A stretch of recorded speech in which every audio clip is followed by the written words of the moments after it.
MZTV. Don't like my gap theory, huh? You don't like my gap theory? Ha, well, I got a gap theory for you right here. Right in your top row of teeth. I'll give you a gap theory. Right in the old kisser. No, I'm not a violent person. Not at all. But my gap theory is not a theory. God has many gaps, inspired gaps, that he puts into the Word. Let's review. In a beginning, created by the Elohim, were the heavens and the earth, yet the earth became a chaos and vacant. In between the creation and the chaos and vacant, there's a gap. Jesus Christ and John the Baptist say, near is the kingdom. Near is the kingdom. And the kingdom will be fulfilled. But between the kingdom being pronounced and fulfilled, there's a gap. Jesus Christ takes the scroll of Isaiah in Nazareth and stops in the middle of a sentence, an inspired stop. There's a gap between declaring the favorable year of the Lord and the day of vengeance. Fascinating, yes? Making room for what? The announcement of the Apostle Paul, the gospel of the Apostle Paul that has come to the nations on the heels of Israel's apostasy. This is Martin Zender. Welcome to MZTV. Once again, another scriptural extravaganza from the edge of the bottom of the Florida Peninsula. I failed to tell you on Monday and Tuesday and Wednesday that you really need to see, if you haven't already, the Martin Zender Rodney Paris special that we published on Sunday. If you haven't seen that yet, I love my sister. Put the link down there again today. It's from a talk I gave in Toronto. I gave a series of 3 talks in Toronto in 2001 after the publication of my first book, How to Quit Church Without Quitting God. And 9/11 had just happened, like 2 months before. This was November of 2001. And I had a friend back then, haven't heard from this guy in over 20 years, by the name of George Opic. And he had rented a hall in Toronto, and he had dreams and visions of putting flyers all over the city and having this auditorium filled. Well, he did put flyers all over the city. He asked me to design a flyer, and I did. I had pictures of the World Trade Center smoking, having been struck by the airplanes on that fateful day, and that an evangelist would be coming to town teaching of the purpose of evil. Well, I had brought a contingent from Ohio, and a few of my friends from Canada came, but the anticipated crowd never developed. And George was really disappointed. I could just see my friend George. He just sank in disappointment. And I said, George, everybody that's supposed to be here is supposed to be here. This is the way God works. And I'm telling you, I don't think that these talks have ever been published. All of the other talks you've heard from over 20 years ago that I gave, that I put on cassette tapes that Rodney has digitized and put video to and text frames to, doing a wonderful job of that. All the other videos you've seen have, those audio tapes had been published before, but I don't think these Toronto tapes have ever seen the light of day. So I listened to this one on Sunday, and I'm telling you, if I may say so, I was on fire. I was inspired, which makes me really happy because it proves to me what I already know, that I would give the same passion, the same truth to a crowd of 2 as I would a crowd of 2,002. Makes no difference to me. Really, it makes no difference to me. And I proved it at this meeting in Toronto. It is so good. And I really want you to watch this video. Rodney put a lot of work into it, and it's excellent. And then he tagged on a video at the end that really took me by surprise. He took one of my MZTV shows from 2019 or maybe it was 2018, called The Fine Print on God's Contract. I forgot all about this video.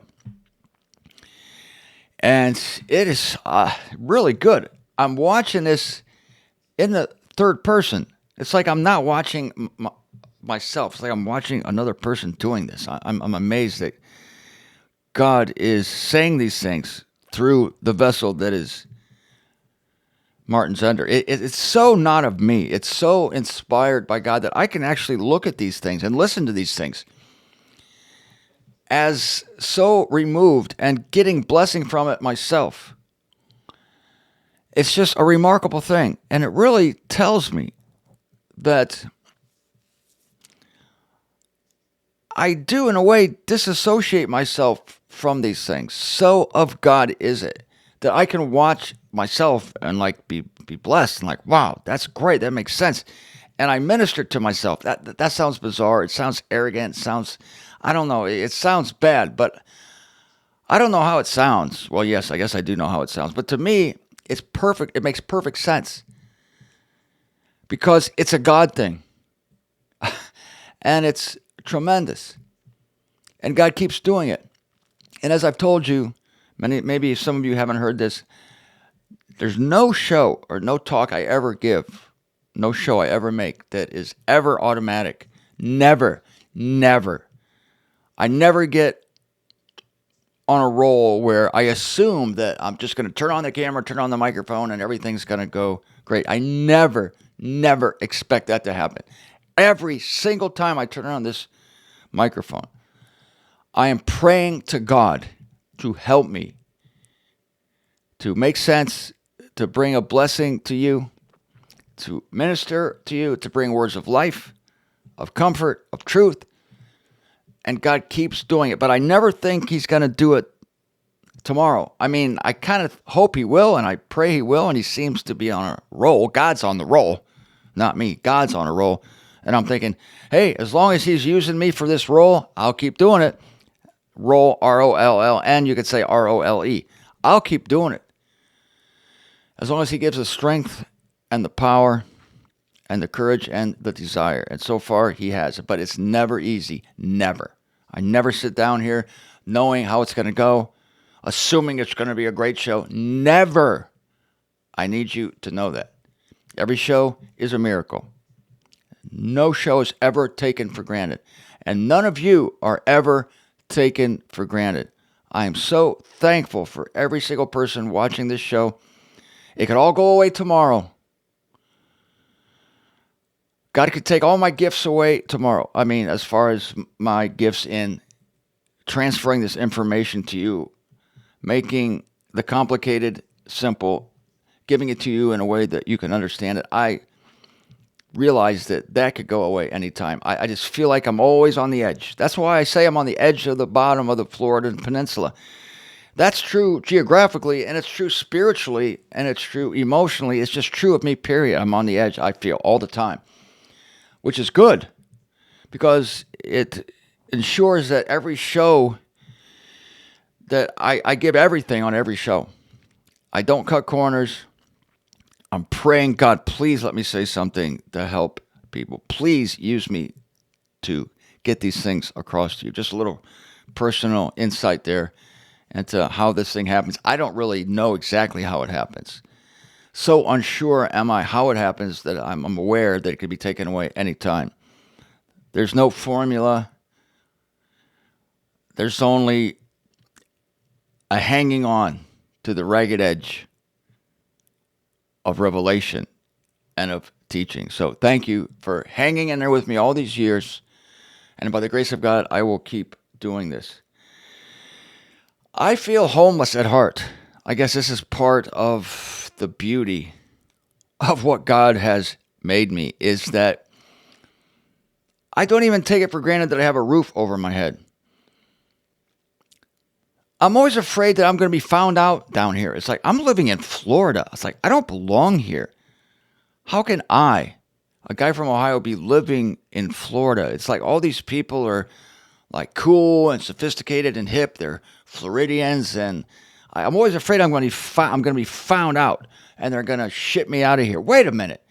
You don't belong here. What are you doing here? Yeah, I know. I'm sorry. You finally found me out, and I'm going to be shipped out of here. So as soon as I moved down here, I started looking for places where I could be homeless.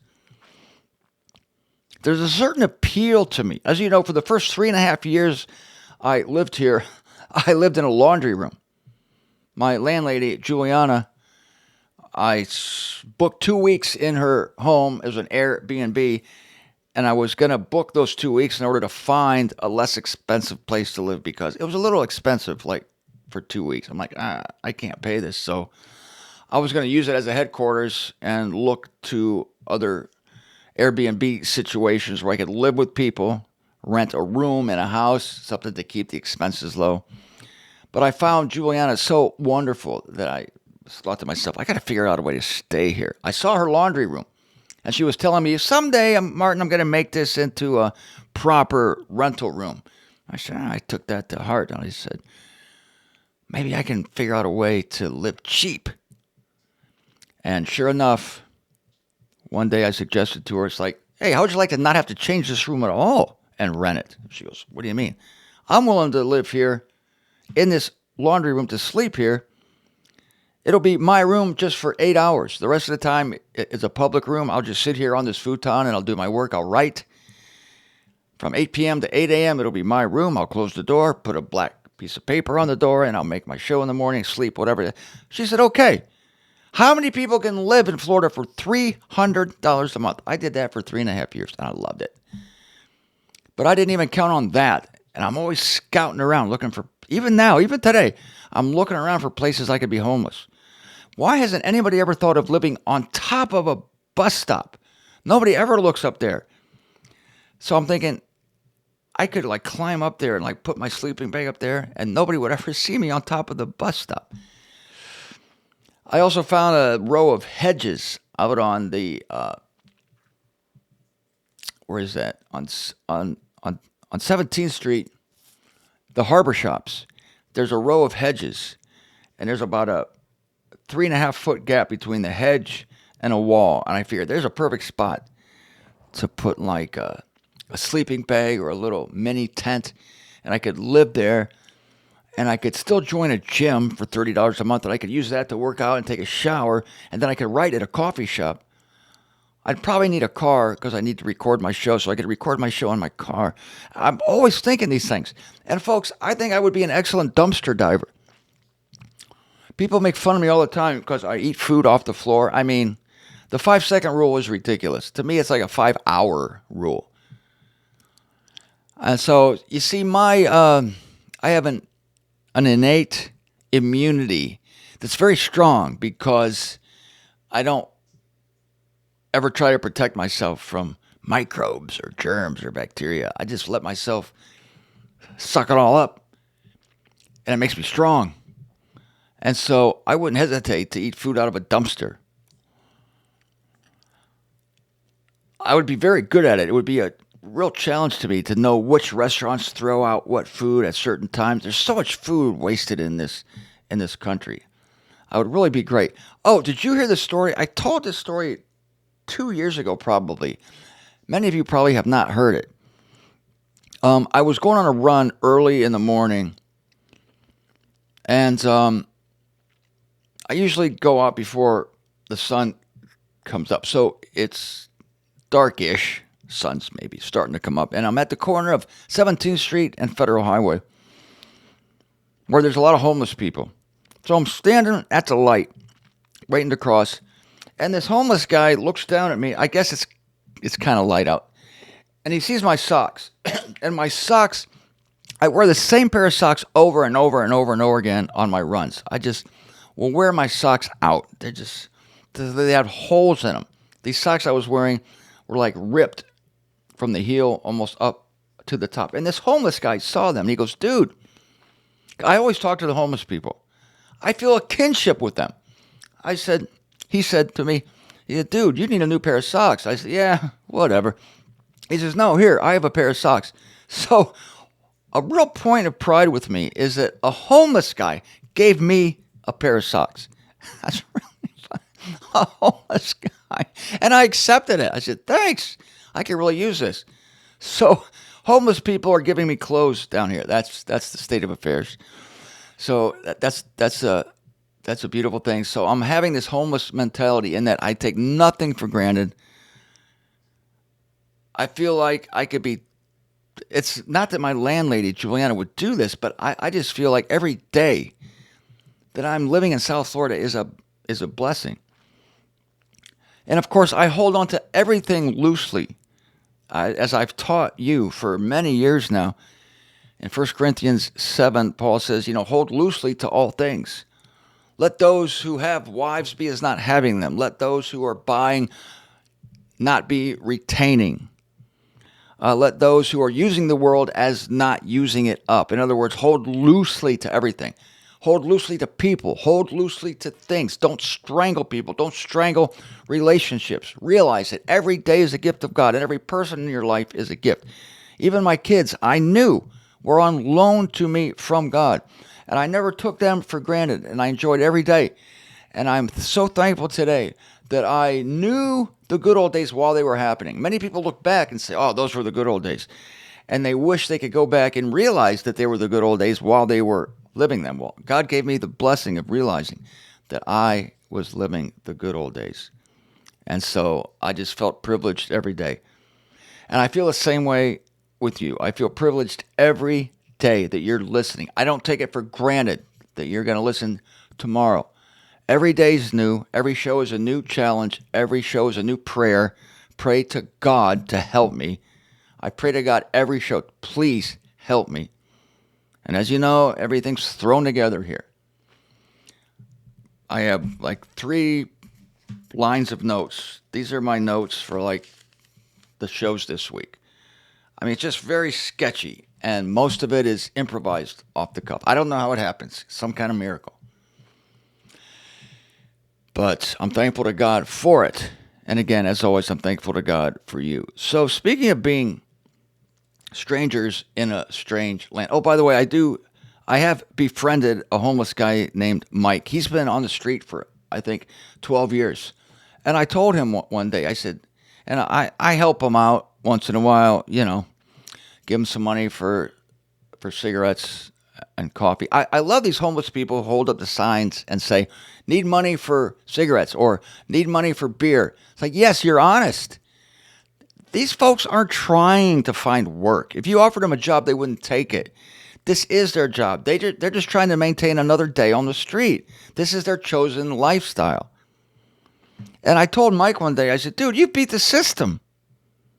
You're living your own life. I mean, I know it's not the greatest, but if Mike was offered a job, he wouldn't take it.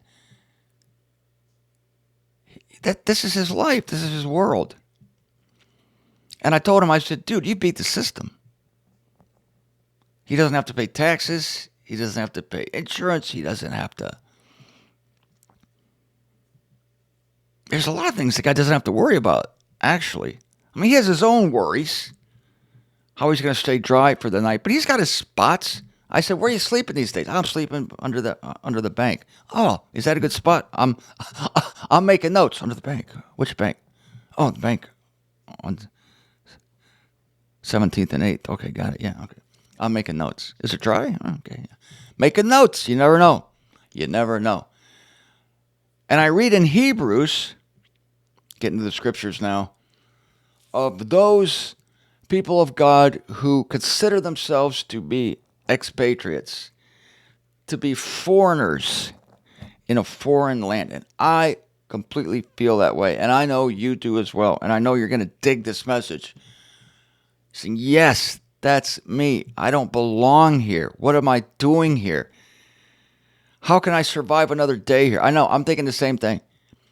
I'm thinking that if this eon goes on another 2 years, how in the world am I going to survive? It's like, I can't stand it. I told you the other day about the young people who man the cash registers of America. They can't even talk. Can't even look at you. They're just totally defeated. I don't know what's wrong with them. But then I think to myself, well, at least they have jobs. At least they're working. That's true. I should have mentioned that the other day. At least they're working. God bless them for that. I complain about too much stuff. I really do. It's pathetic, actually. But then My excuse is Romans 8. All creation is groaning for the manifestation of the sons of God. We ourselves are groaning within ourselves. Yeah, for the change to come. And so, okay, Paul says we're groaning. So I guess my complaining is a form of groaning. I'm just not comfortable here. And it shocks me how anybody can be grooving on this earth, how anybody can get used to this and to be somehow flying high. And I look around and I say, is everybody enjoying this life except me? Am I the only oddball that wants to get out of here?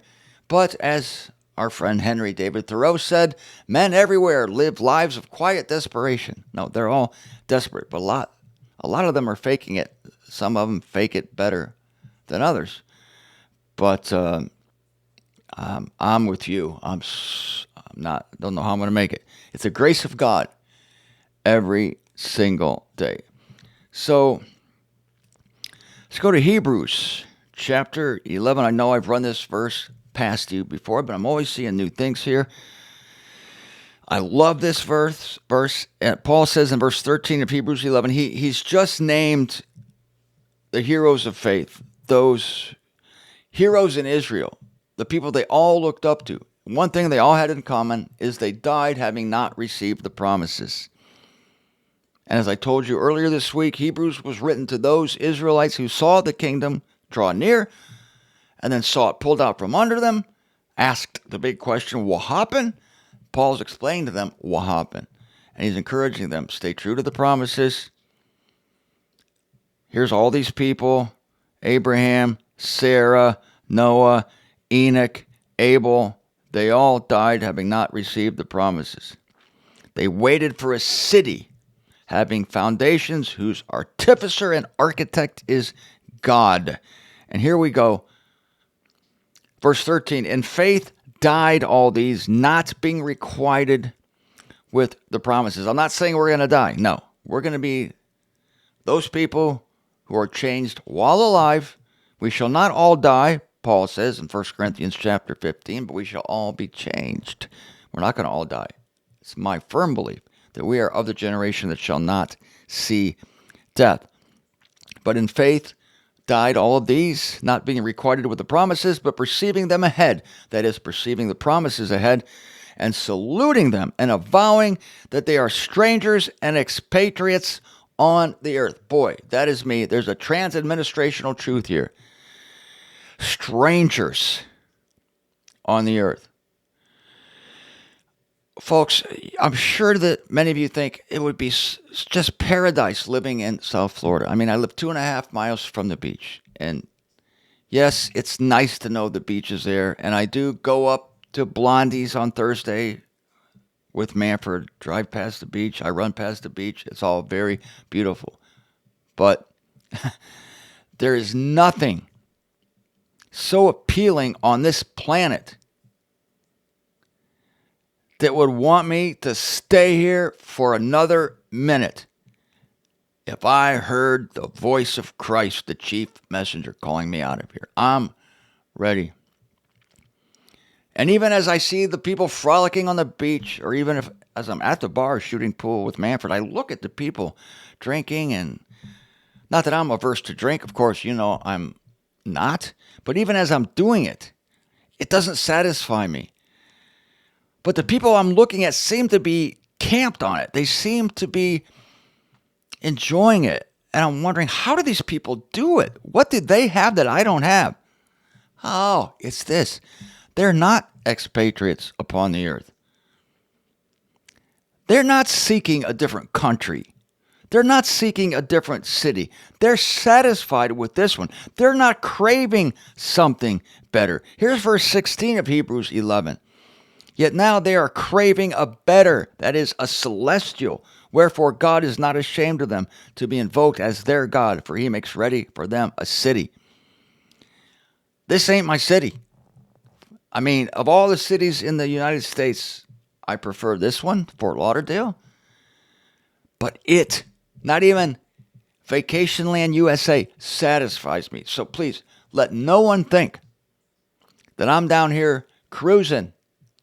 I'm not. I wish I could be. I wish I knew how to be that. I don't. I see other people doing it every day, or at least they appear to be doing it. They're probably not, but they look like they are. I don't know how to do it.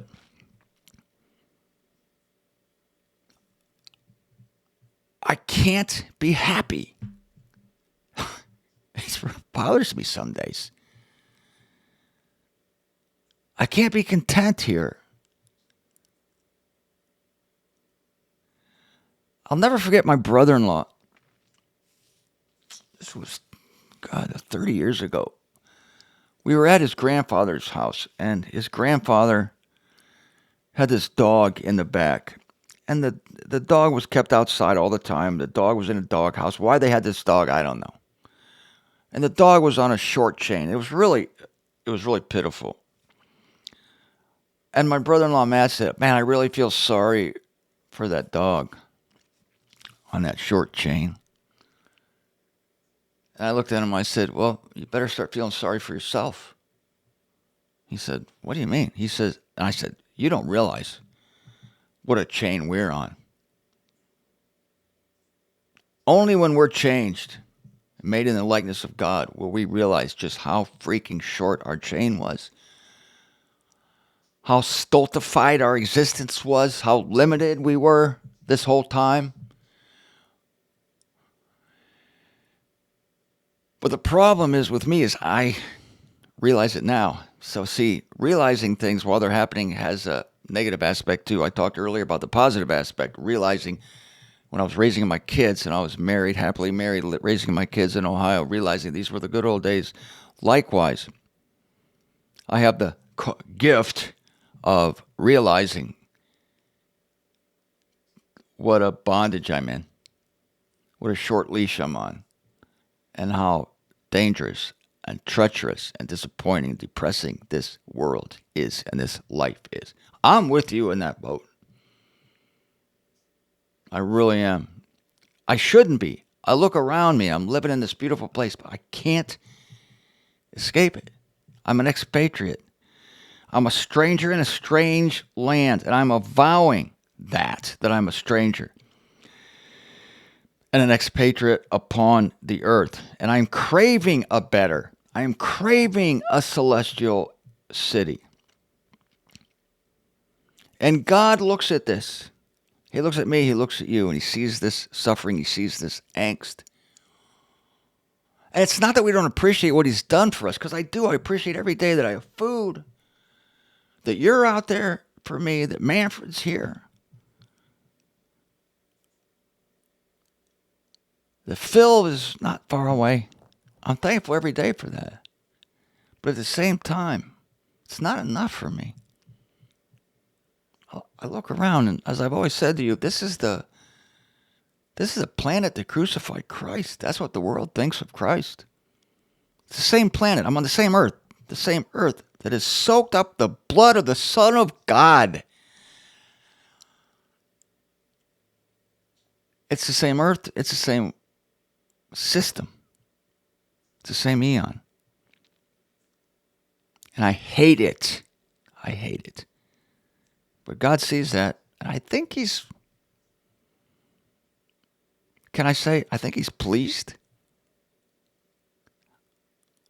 I'm not sure he always likes it when I bitch so much, but I think it would be worse if God saw that I was comfortable and cozy and just making friends with the world, hoping that he would delay his coming so I could fulfill my hopes and dreams here on this planet.